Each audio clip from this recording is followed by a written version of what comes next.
ආයුබෝවන් යාළුවනේ ළඟ එන උත්සව සමයේදී කීරි සම්භා සහ සම්භාවල හිඟයක් ඇතිවනු ඇතැයි මරණගහමුල සහල් ව්‍යාපාරිකයන්ගේ සංගමය ප්‍රකාශ කර තිබෙනවා. මේ වන විට ඔවුන් ප්‍රකාශ කරන්නේ පැවතුණු දැඩි වර්ෂාව නිසා පසුගිය කන්නයේදී වී අස්වැන්න ඉතා සීග්‍රයෙන් අඩු වී ඇති බවයි. කොහොම වුණත් පහුගිය කාලය පුරාවට රජය ක්‍රියාකාරී වුණු ආකාරයට ඔවුන්ට වෙළඳපළ පාලනය කළමනාකරණය සිදු කර ගැනීමට නොහැකි තත්ත්වයක් තිබෙන බවයි ඔවුන්ගේ අදහස වන්නේ. කොහොම වුණත් රජයට ගොවීන් මට්ටු කරන්නවත් එසේත් නැත්නම් මහා පරිමාණ මෝල් හිමියන් මට්ටු කරන්නවත් බැරි බව ඔවුන් මේ වෙද්දි පෙන්නලා හමාරයි.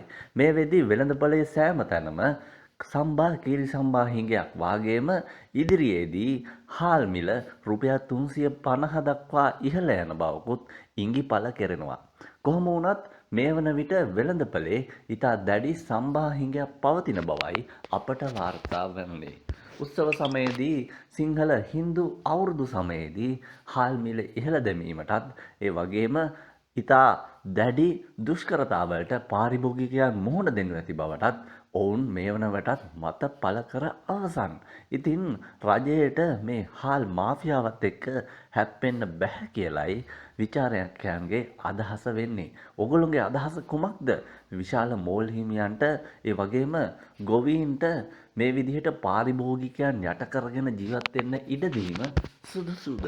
ඔයාලගේ අදහසුත් වීඩියෝ එකට යටින් මතක ඇතුව කමෙන්ට් කරන්න. ඔයාලට සුබ දවසක්.